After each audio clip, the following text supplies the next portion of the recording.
March 7, 1944. Luftwaffe Technical Testing Center, Rechlin, Germany. Hauptmann Werner Schulze watched as technicians carefully disassembled the .708 kilogram projectile recovered from a downed American fighter near Frankfurt. The aluminum tip, painted silver, identified it immediately.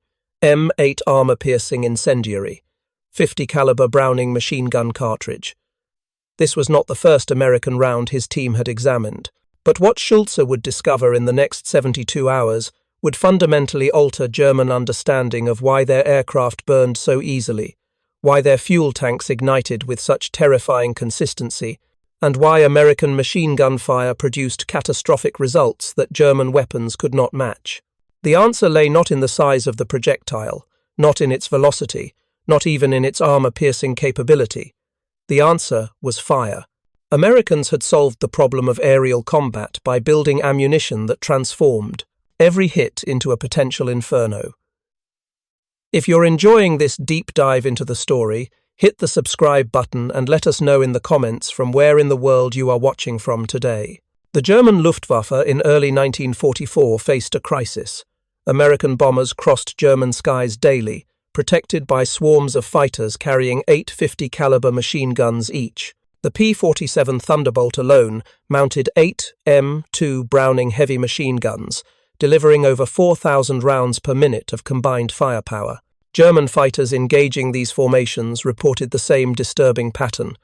A brief burst of 50 caliber fire and German aircraft exploded. Not damaged, not crippled, exploded. Hauptmann Schulze had seen the intelligence reports. Luftwaffe fighters lost over the Reich in numbers that exceeded replacement capacity.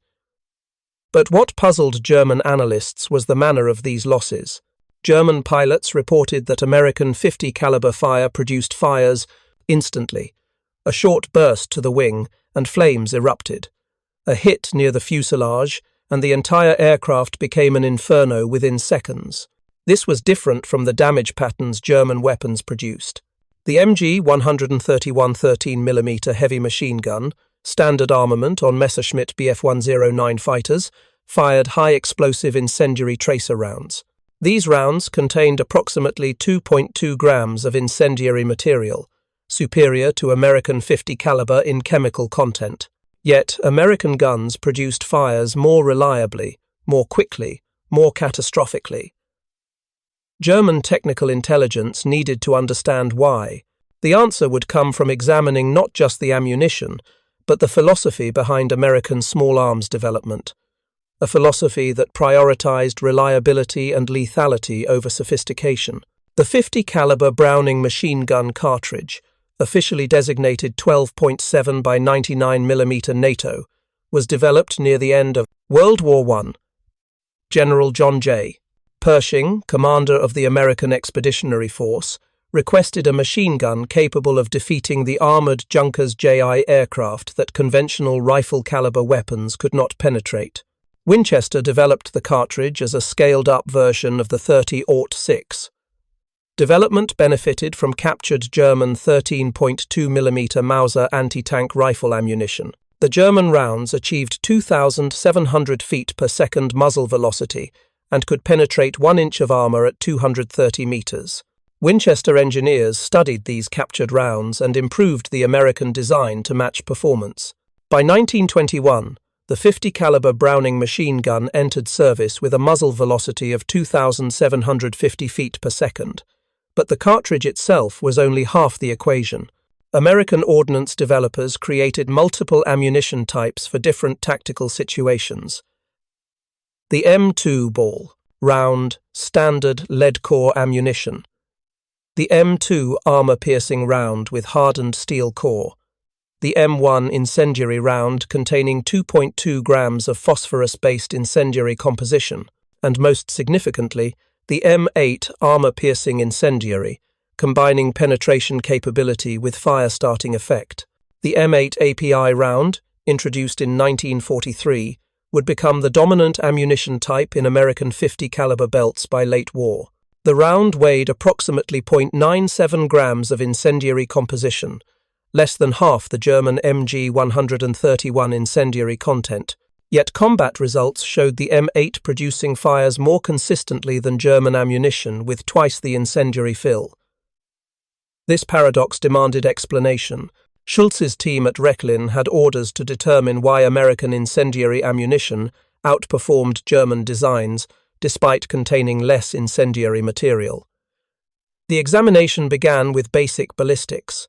The M8 API round fired from an M2 Browning achieved muzzle velocities of 2,910 feet per second.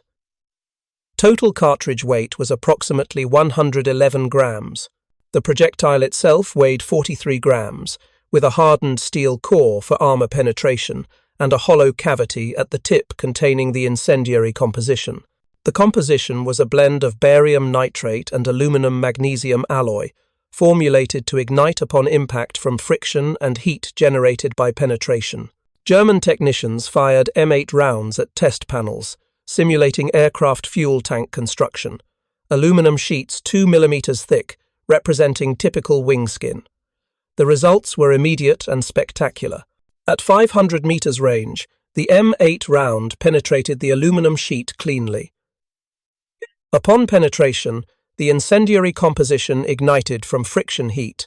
The burning material continued through the hole, spraying into the space behind the test panel.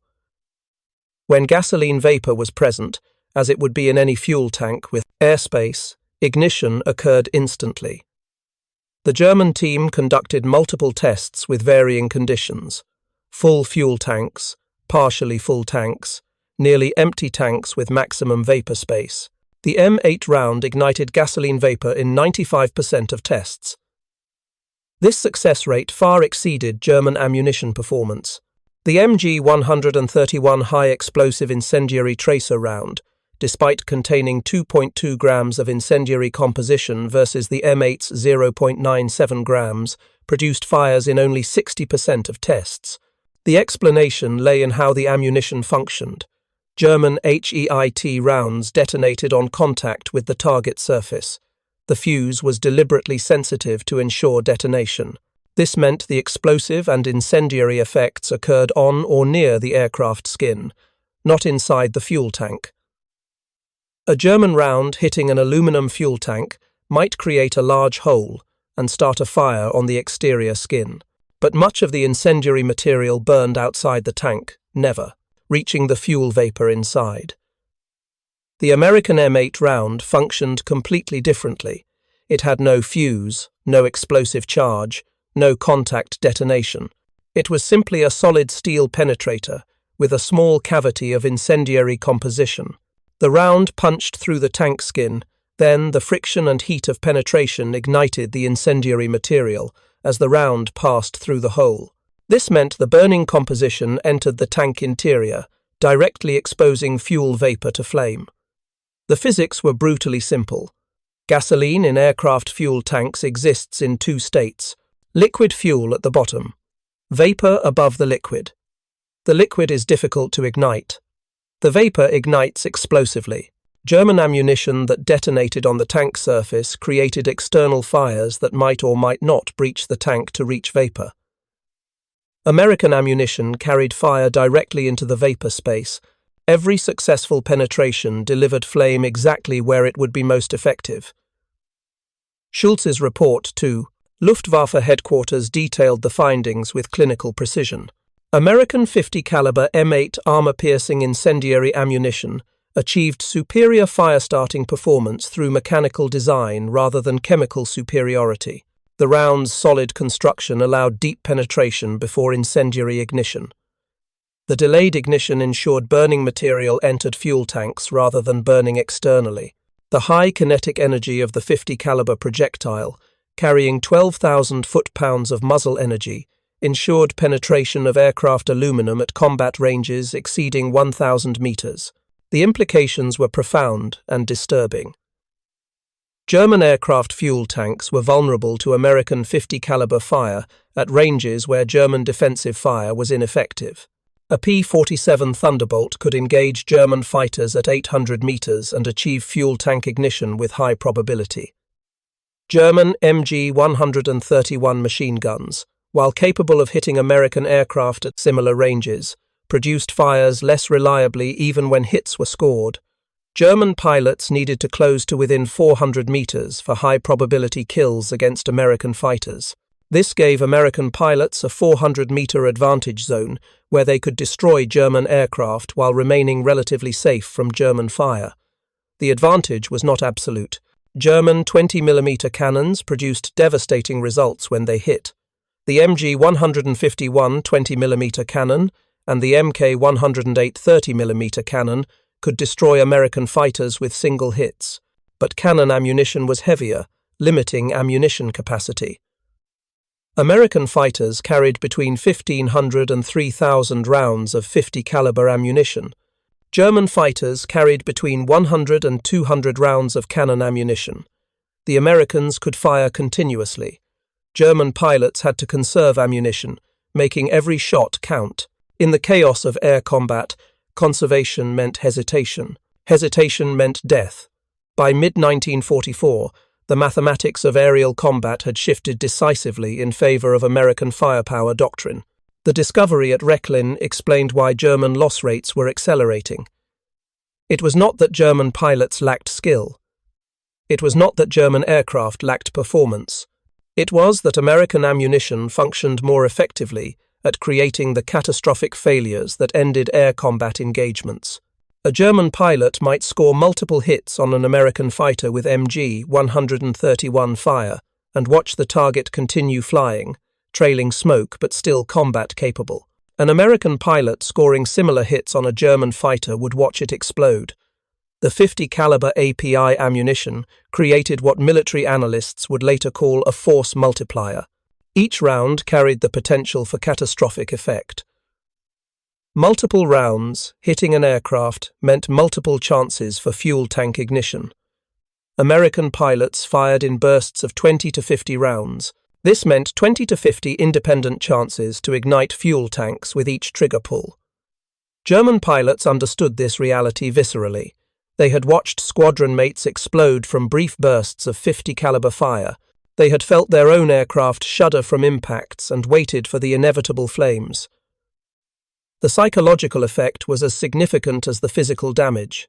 German pilots knew that any hit to their fuel tanks meant probable fire. This knowledge affected tactical decisions. German pilots became more cautious, more defensive, less willing to press attacks when American fighters were present. American pilots, by contrast, knew their self-sealing fuel tanks offered significant protection. The rubber compounds in self-sealing tanks sealed punctures from rifle-caliber fire effectively. They could survive hits that would destroy German aircraft. This knowledge bred confidence, aggression, willingness to press attacks even when taking fire. The asymmetry extended beyond pilot psychology to aircraft design philosophy. American aircraft designers accepted weight penalties for crew protection. Self-sealing fuel tanks added substantial weight. Armor plating, protecting pilot seats and vital components, added more weight. These protection systems reduced performance but increased survivability dramatically. German aircraft designers prioritized performance over protection.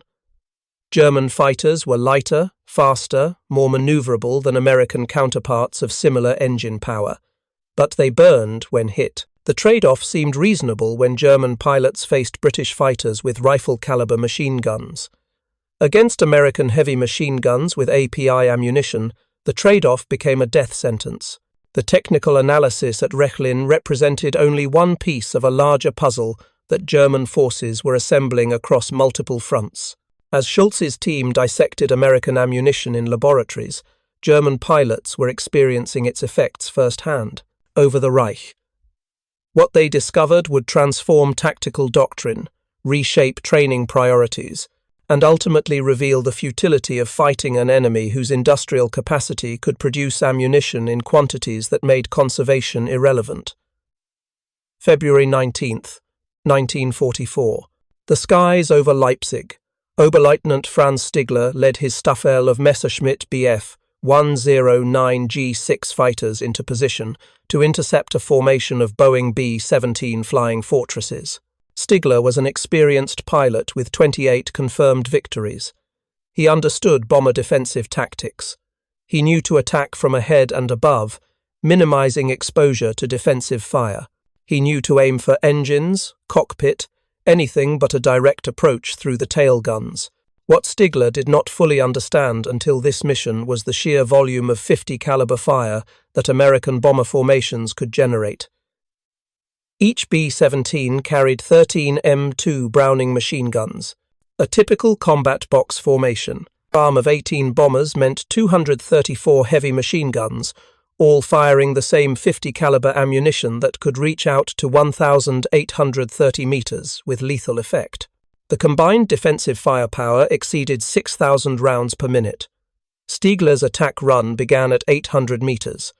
Standard doctrine called for closing rapidly to 400 meters before firing cannons. The theory was simple: close fast, minimize exposure time, deliver a devastating burst at close range where cannon fire was most effective. The theory assumed German fighters could survive the closing distance. On this day, that assumption proved catastrophically wrong. At 700 meters, Stigler's aircraft took its first hit. A 50 caliber round punched through his port wing. He felt the impact through the control stick. No fire. Not yet. At 600 meters, 3 more rounds struck his aircraft. One hit the engine cowling, one passed through the fuselage. One struck the wing near the fuel tank. Still no fire. Stigler pressed his attack. At 500 meters, he opened fire with his MG-151 20mm cannon and MG-131 machine guns. His rounds struck the lead B-17. He saw impacts on the wing and fuselage. The bomber did not explode. It did not even fall out of formation. Then his aircraft exploded into flames. Multiple 50 caliber API rounds had found his main fuel tank. The incendiary composition ignited fuel vapor. The fire spread in seconds. Stigler had perhaps 10 seconds to react. He rolled, inverted, and dove, trying to escape his burning aircraft. At 4,000 meters altitude, he pulled the canopy release and kicked himself free. His parachute deployed. He watched his Messerschmitt tumble toward Earth, fully engulfed in flames. Stigler survived. 5 other pilots from his Staffel did not. German intelligence officers debriefed him 2 days later. His account matched dozens of similar reports. German fighters were burning before they could close to effective cannon range. The American 50 caliber API ammunition was producing catastrophic results at ranges where German fighters were most vulnerable. The Rechlin analysis had predicted exactly this outcome. The M8 API round maintained lethal velocity beyond 800 meters. At that range, it could still penetrate aircraft aluminum and ignite fuel tanks. German fighters closing for attack runs had to cross this kill zone while presenting their most vulnerable aspects. Wings full of fuel tanks, fuselage containing ammunition and fuel lines. Every second of exposure increased the probability of catastrophic hit. Luftwaffe tactical instructors revised their attack doctrines throughout spring 1944. New procedures called for attacks from directly ahead, where exposure time was minimal. Pilots were instructed to fire at maximum range and break off immediately. Sustained attacks were discouraged. The new doctrine acknowledged reality. German fighters could not survive prolonged exposure to American defensive fire. But revised doctrine could not change the fundamental mathematics.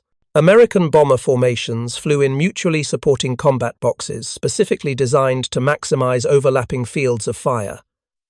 Any attack vector exposed German fighters to multiple bombers firing simultaneously. A fighter attacking from ahead faced nose guns and top turrets from multiple bombers.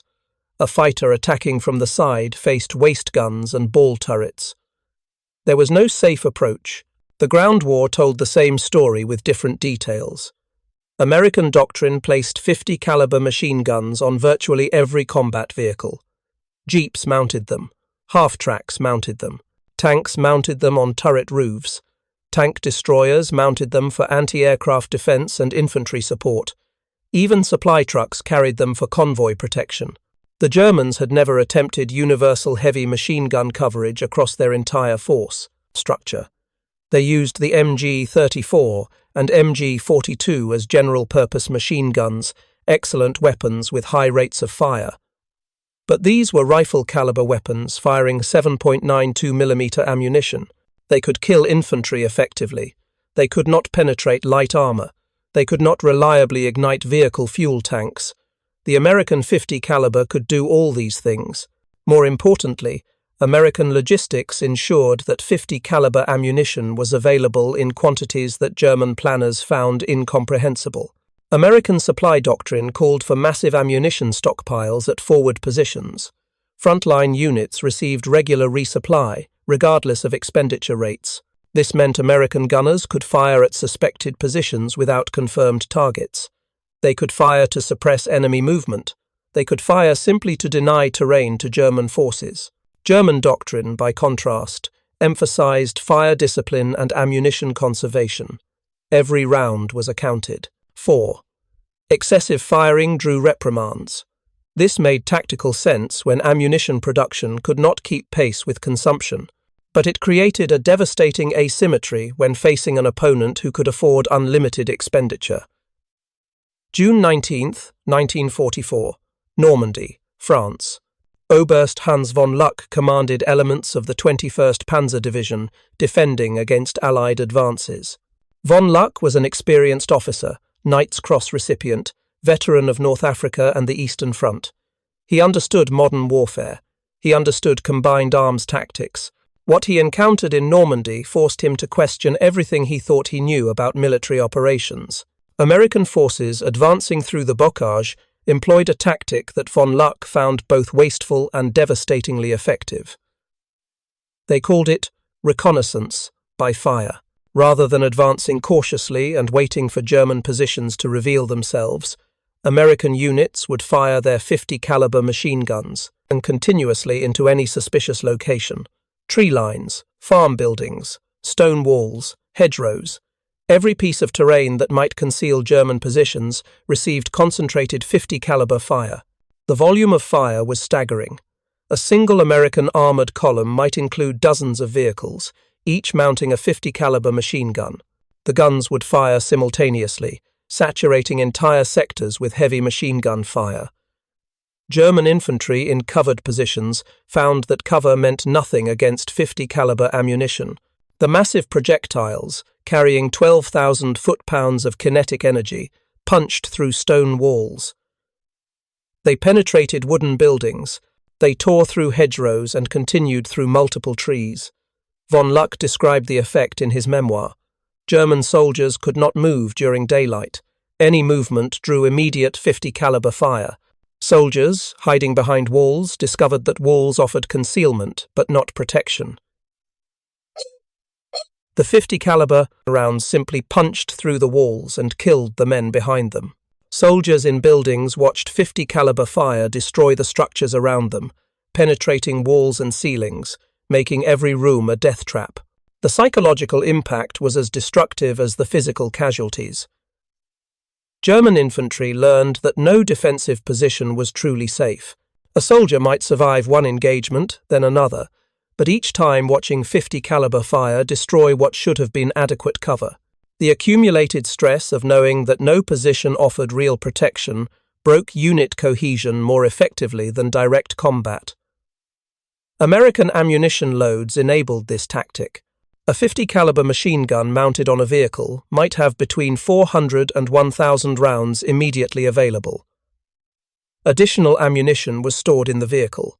Resupply was routine and frequent.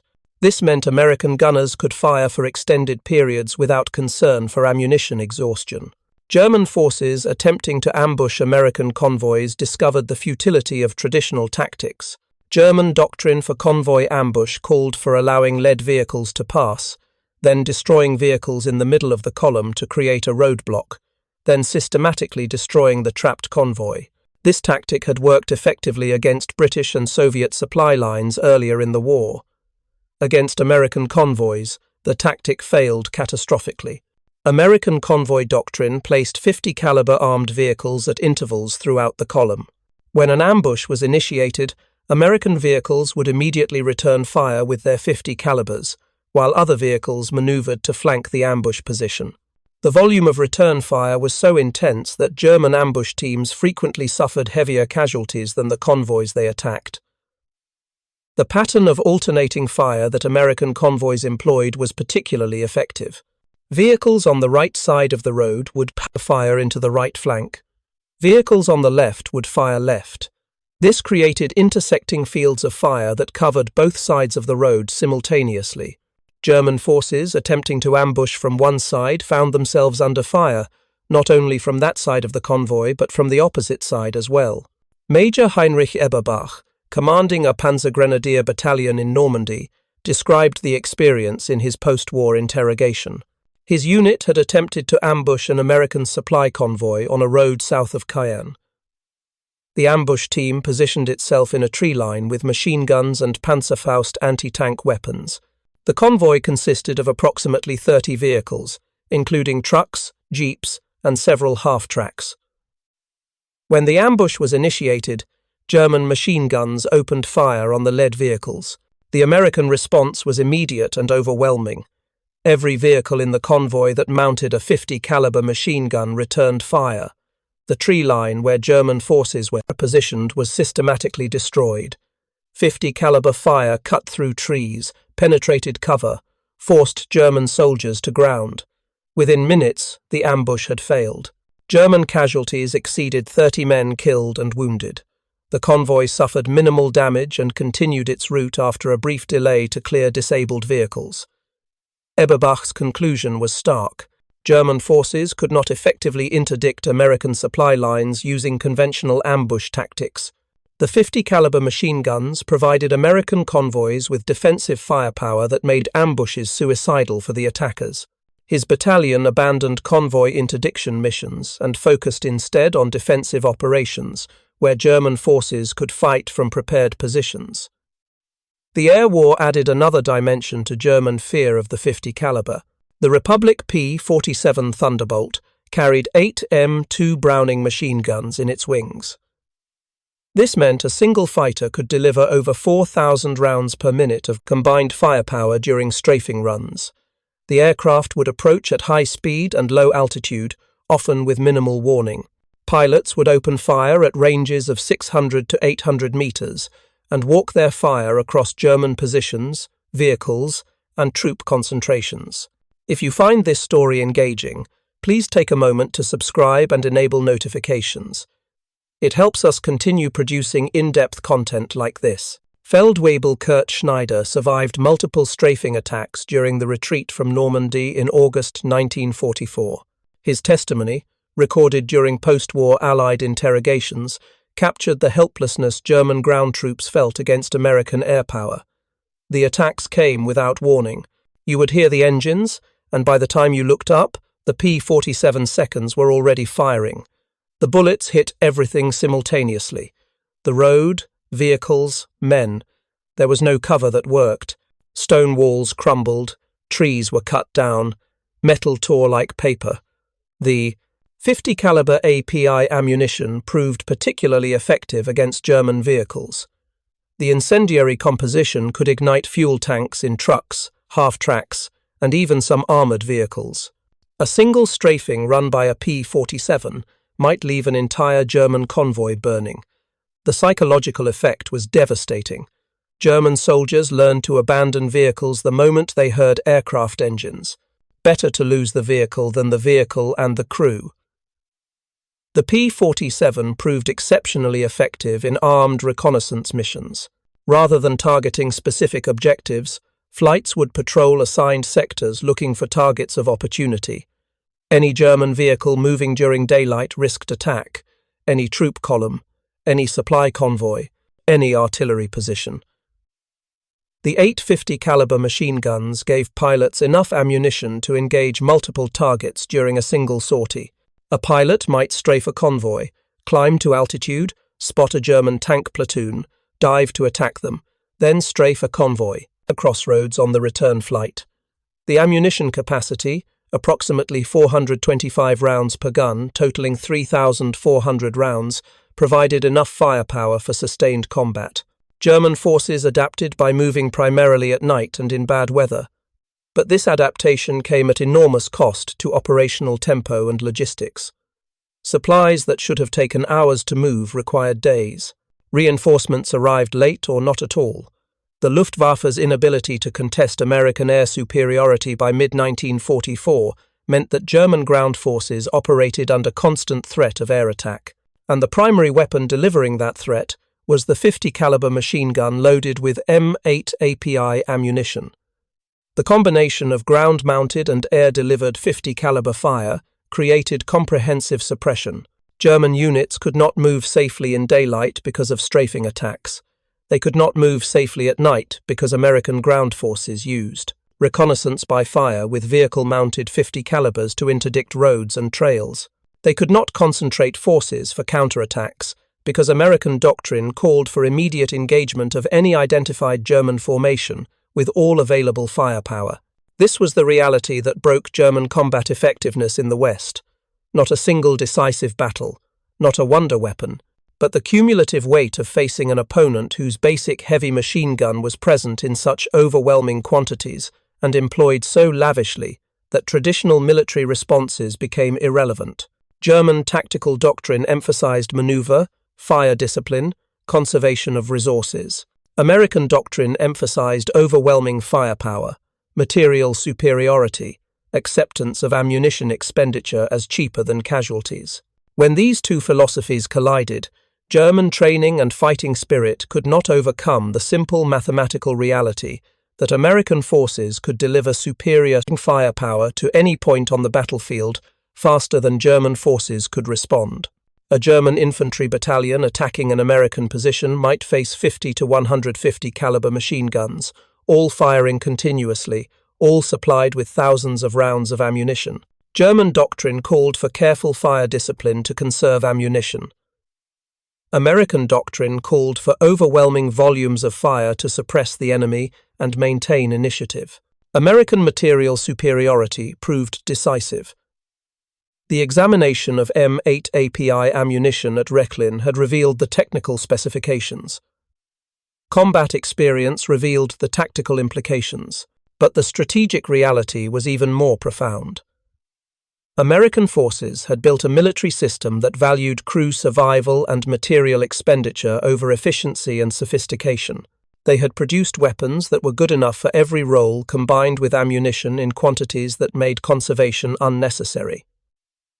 The M8 API round was not the most sophisticated incendiary ammunition developed during World War II. German engineers could have designed equivalent ammunition. Japanese engineers had created their own incendiary rounds, but neither Germany nor Japan could produce such ammunition in the quantities that American industry delivered. The United States manufactured billions of rounds of 50 caliber ammunition during the war. Exact production figures remain classified, but estimates suggest that 50 caliber ammunition production exceeded 5 billion rounds total across all variants. This production capacity meant that American forces never faced ammunition shortages. Units in combat could fire continuously without rationing. Pilots could engage targets until their ammunition was expended, knowing resupply was certain. Ground forces could employ reconnaissance by fire because ammunition was unlimited. The weapon effectiveness stemmed not just from the ammunition design, but from the industrial system that produced it without constraint. German intelligence officers compiling reports on American ammunition effectiveness understood this reality. Technical superiority meant nothing when American industry could produce adequate weapons in overwhelming quantities. The M8 API round demonstrated this principle perfectly. It was not the best possible incendiary ammunition, but it was reliable, effective, produced in vast quantities, and employed according to doctrine that valued results over conservation. The strategic implications extended beyond individual battles or campaigns. Germany's war economy could not match American production capacity. Every German aircraft lost over the Reich was difficult to replace. Every pilot killed represented years of training lost. American losses, while significant, could be replaced. American factories produced more aircraft than the Luftwaffe could shoot down. American training programs produced more pilots than combat consumed. The 50 caliber API ammunition, was both cause and symptom of this industrial disparity. It was effective because American industry could produce the incendiary compounds in quantity. It enabled continued operations because its reliability meant ammunition delivered would be effectively employed. German soldiers, watching American tracer fire arc across battlefields, understood they were seeing not just ammunition expenditure, but visible proof of an industrial capacity they could not match. By late 1944, German forces had learned to recognize and fear the distinctive effects of American .50 caliber fire, the flash of API rounds striking targets, the immediate fires when fuel tanks were hit, the sustained fire that indicated unlimited ammunition. These became the signatures of American military power, present on every battlefield where German and American forces engaged. The terror was not of the weapon itself, but of what the weapon represented. American forces that could afford to fire continuously. American doctrine that valued overwhelming force over elegant tactics. American industry that could produce ammunition faster than combat consumed it. German soldiers facing this reality understood that skill and courage were insufficient. Material superiority, deployed without restraint, would prevail. The discoveries at Rechlin in March 1944 arrived too late to change German fortunes. By the time Hauptmann Schulze's technical analysis reached Luftwaffe headquarters, American industrial superiority had already rendered the information tactically useful but strategically irrelevant. Understanding why American .50 caliber API ammunition was so effective could not solve the fundamental problem. Germany lacked the industrial capacity to produce equivalent ammunition in comparable quantities, and even if such production were possible, German aircraft remained vulnerable to the very ammunition their enemies had perfected. The final year of the war would demonstrate with brutal clarity that knowledge of enemy capabilities without means to counter them was merely prologue to defeat. German forces would continue fighting with skill and determination, but every engagement reinforced the same conclusion. American firepower doctrine, built on the foundation of the .50 caliber machine gun and its devastating API ammunition, had created an asymmetry that no amount of tactical innovation could overcome. August 7th, 1944. The Falaise pocket, Normandy. General Lieutenant Heinrich Eberbach, now commanding the 5th Panzer Army, orchestrated German attempts to escape the Allied encirclement. Over 100,000 German troops, thousands of vehicles, and the remnants of multiple armoured divisions were trapped in a shrinking perimeter. American and British forces were closing from multiple directions. The only escape route was a narrow corridor between Falaise and Argentan. Eberbach understood that movement during daylight was suicide. American fighter bombers controlled the skies. P-47 Thunderbolts and P-51 Mustangs flew continuous armed reconnaissance missions, hunting for German columns attempting to escape. Each fighter carried thousands of rounds of .50 caliber ammunition. Each round represented a potential kill. The retreat began at night.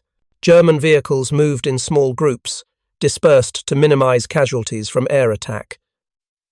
They traveled without lights, navigating by moonlight and memory. The goal was to cross the kill zone before American aircraft appeared at dawn. Most units failed. Dawn on August 8th found thousands of German vehicles still in the pocket when American fighters arrived. What followed became known to German survivors as the Corridor of Death. P-47 Thunderbolts attacked in relays throughout the day. Each attack run delivered over 3,000 rounds of .50 caliber fire into the densest concentrations of German vehicles. The API ammunition ignited fuel tanks in trucks, half-tracks, and tanks.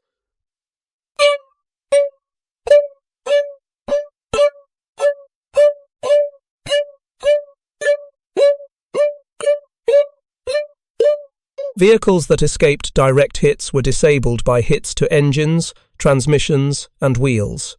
The massive kinetic energy of .50 caliber projectiles shattered mechanical components even when fires did not result. By nightfall on August 8th, the escape corridor was littered with burning vehicles. Estimates suggest that over 500 German armoured vehicles and several thousand soft-skinned vehicles were destroyed in the Falaise pocket. The majority fell to air attack. The majority of those fell to 50 caliber machine gun fire. American and British forces advancing into the pocket found German equipment abandoned intact because crews had fled strafing attacks. They found vehicles that had been machine-gunned until they simply stopped functioning.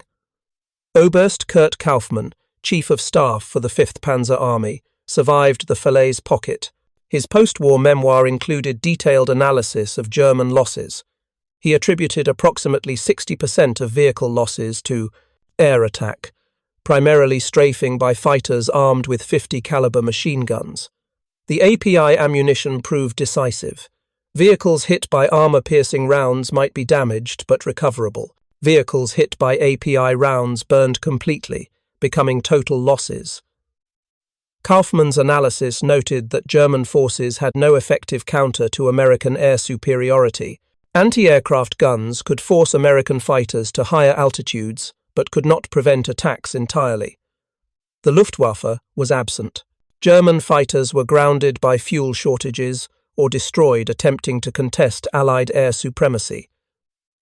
German ground forces were left defensively helpless against an enemy who could attack with impunity. The pattern repeated across every battlefield where German and American forces engaged. In the Ardennes, during the Battle of the Bulge in December 1944, German forces achieved tactical surprise and initial success. For several days, bad weather grounded Allied aircraft.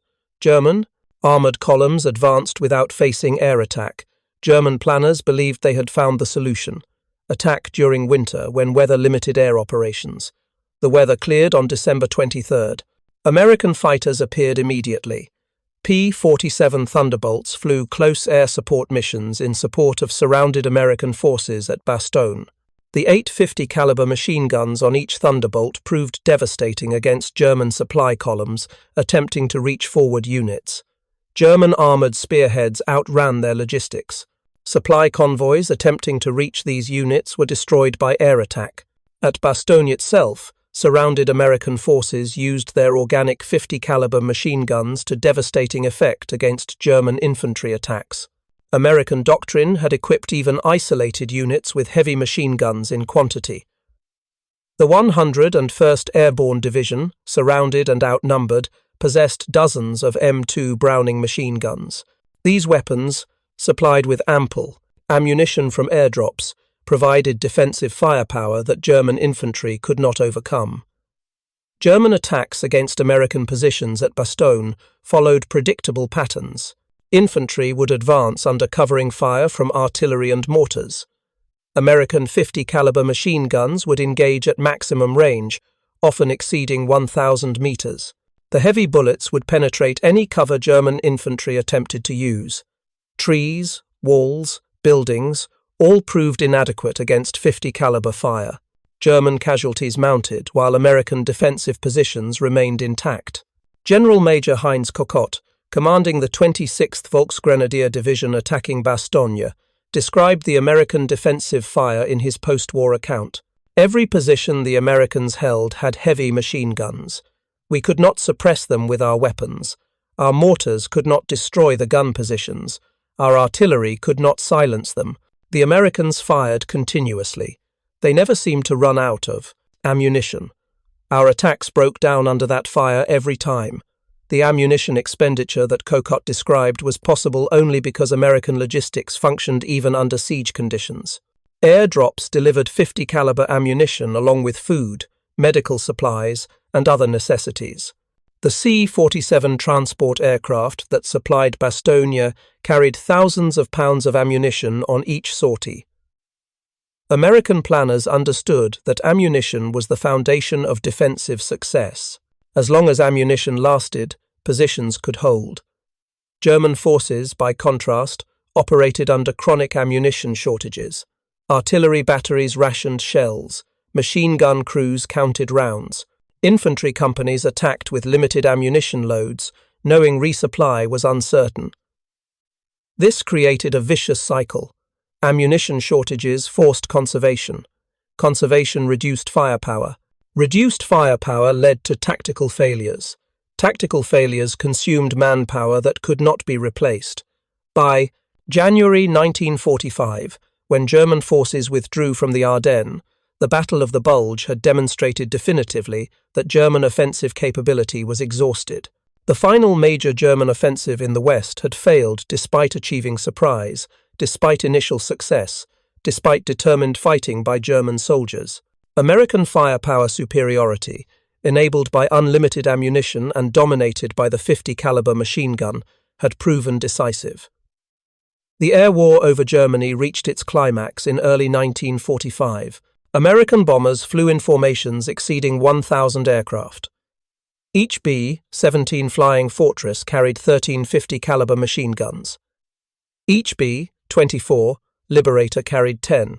The combined defensive firepower of a single raid exceeded 15,000 heavy machine guns. German fighters attempting to intercept these formations faced walls of steel that no amount of courage could penetrate.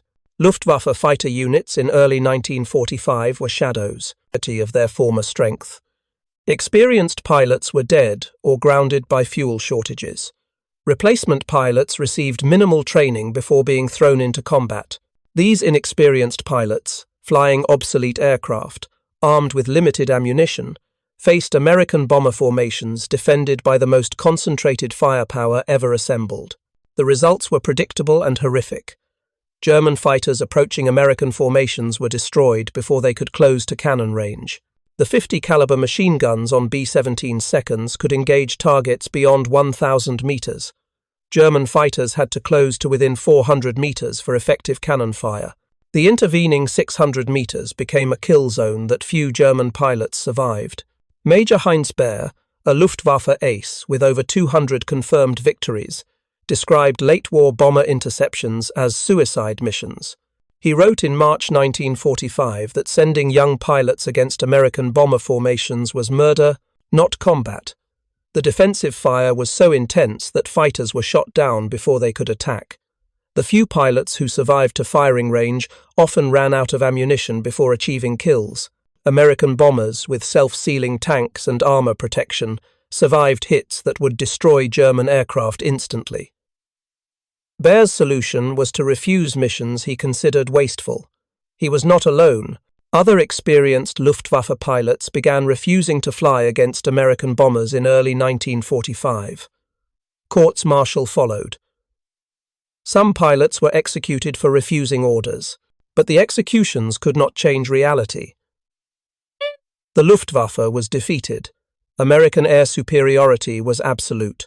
The 50 caliber machine gun, present in overwhelming numbers and supplied with unlimited ammunition, had helped achieve that superiority. The final months of the war saw German forces retreating on all fronts. In the West, American armies crossed the Rhine in March 1945 and advanced rapidly into Germany's industrial heartland. In the East, Soviet armies pushed toward Berlin. German forces fought defensively, inflicting casualties but unable to prevent defeat. Every engagement demonstrated the same pattern. German tactical skill could achieve local successes. American material superiority ultimately prevailed. Urban combat in German cities revealed another dimension of 50 caliber effectiveness. American tank commanders used their turret-mounted 50 caliber machine guns to suppress upper-story windows and rooftop positions before moving through urban areas. The technique was simple but devastatingly effective. A tank would halt at a street corner, and the commander would traverse the 50 caliber across building facades, firing continuously at any potential position. The sustained fire would force German defenders to take cover, allowing American infantry to advance. The tank would then move forward and repeat the process at the next intersection. German Panzerfaust teams, highly effective in open terrain and particularly dangerous in urban environments where they could engage armor at close range, found themselves unable to function effectively against American combined arms tactics that integrated 50 caliber suppressive fire. A Panzerfaust operator needed to expose himself to aim and fire his weapon. American doctrine called for continuous 50 caliber fire on any suspected position. The combination made successful Panzerfaust attacks rare in situations where American forces employed proper combined arms coordination. German company commanders fighting in the Rhineland during the final months of the war described the impossibility of effective defense against American tactics. The Americans would destroy buildings with tank fire and heavy machine guns. The 50 caliber rounds would penetrate walls and ceilings. There was no safe place. Soldiers would take cover behind furniture or interior walls, and the bullets would find them anyway. The only way to survive was to abandon positions before the Americans concentrated fire on them. But abandoning positions meant losing ground, and there was no ground left to lose. April 30th, 1945. Adolf Hitler committed suicide in his Berlin bunker. German forces continued fighting for 8 more days before final surrender on May 8th. In those final days, American and German forces engaged in scattered combat across Central Europe. The engagements followed the same patterns that had prevailed since Normandy. German forces fought with skill and determination. American forces prevailed through superior firepower and unlimited resources. The 50 caliber machine gun fired its last combat rounds of the European War on May 7, 1945. American soldiers clearing final German resistance encountered die-hard units refusing to surrender. The response was overwhelming firepower. 50 caliber machine guns suppressed German positions while infantry advanced. Artillery shattered defensive lines. Air strikes destroyed remaining strong points. The pattern had become routine. German resistance collapsed under weight of fire that German forces could not match or counter. The statistical accounting of the war revealed the scale of American ammunition expenditure. The United States produced approximately 9 million tons of ammunition during World War II. 50 caliber ammunition represented a significant fraction of this total. Exact figures remain classified, but production exceeded 5 billion rounds across all variants. This meant that for every German soldier killed by 50 caliber fire, thousands of rounds were expended. The ratio seems wasteful until compared to the cost of casualties. American doctrine accepted that ammunition was cheaper than American lives. Firing thousands of rounds to suppress enemy positions and minimize American casualties was considered good economy. German doctrine, operating under ammunition constraints, had no choice but to emphasize fire discipline and conservation. The contrast in philosophy reflected the contrast in industrial capacity. America could afford waste, Germany could not. Post-war analysis by military historians examined the effectiveness of different weapons systems during the war. The M2 Browning 50 caliber machine gun consistently ranked among the most effective weapons employed by American forces. Not because it was the most sophisticated, not because it killed more enemy soldiers than any other weapon, but because it was reliable, ubiquitous, adequately effective, and supplied without restriction. The weapon's longevity testified to its fundamental soundness. The M2 Browning entered service in 1933. It remained standard equipment through World War II, Korea, Vietnam, and continues in service into the 21st century. No other weapon system has demonstrated comparable endurance. The design proved so effective that attempts to replace it consistently failed. Modern heavy machine guns offer marginal improvements in performance while introducing new complexities and potential failure points. The M2 simply works. It has worked for over 90 years. The M8 API ammunition that German forces analyzed at Rechlin represented a specific solution to a specific problem. How to reliably ignite enemy fuel tanks. American engineers solved the problem through mechanical design rather than chemical sophistication. The solution was adequate, reliable, and manufacturable in quantity. These characteristics mattered more than optimal performance. German engineers could have designed equivalent ammunition. Japanese engineers did design equivalent ammunition, but neither Germany nor Japan possessed the industrial infrastructure to produce such ammunition in quantities that affected strategic outcomes. American industry produced adequate weapons in overwhelming quantities.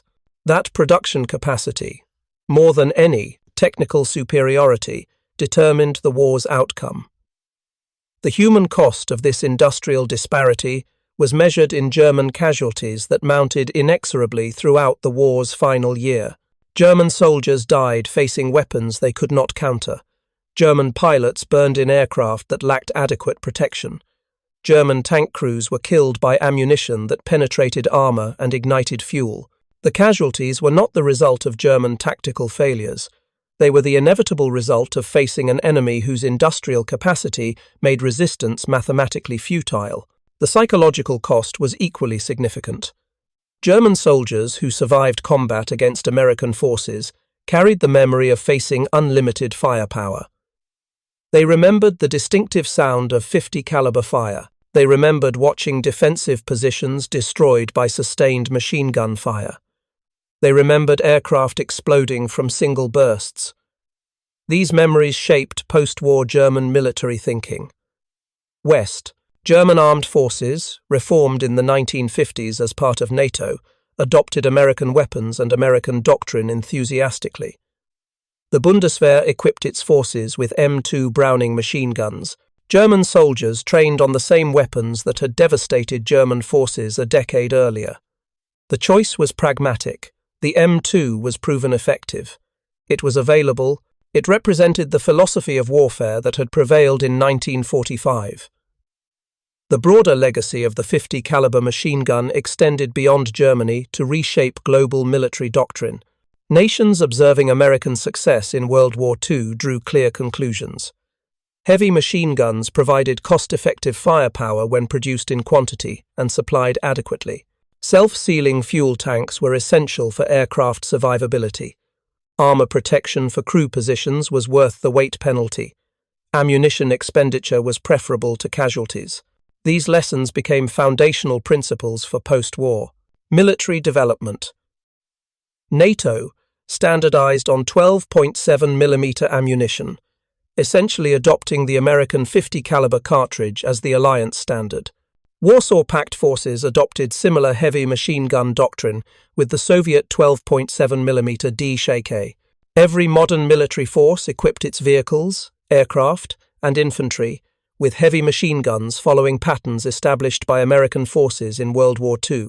The M8 API ammunition itself continued development in post-war years. Modern armor-piercing incendiary rounds incorporate improved materials and more efficient incendiary compositions. But the fundamental design remains unchanged, a hardened penetrator carrying incendiary material that ignites from friction and heat upon penetration. The principle proven effective at Rechlin in 1944 remains valid in the 21st century. Thank you for watching. For more detailed historical breakdowns, check out the other videos on your screen. Now, and don't forget to subscribe.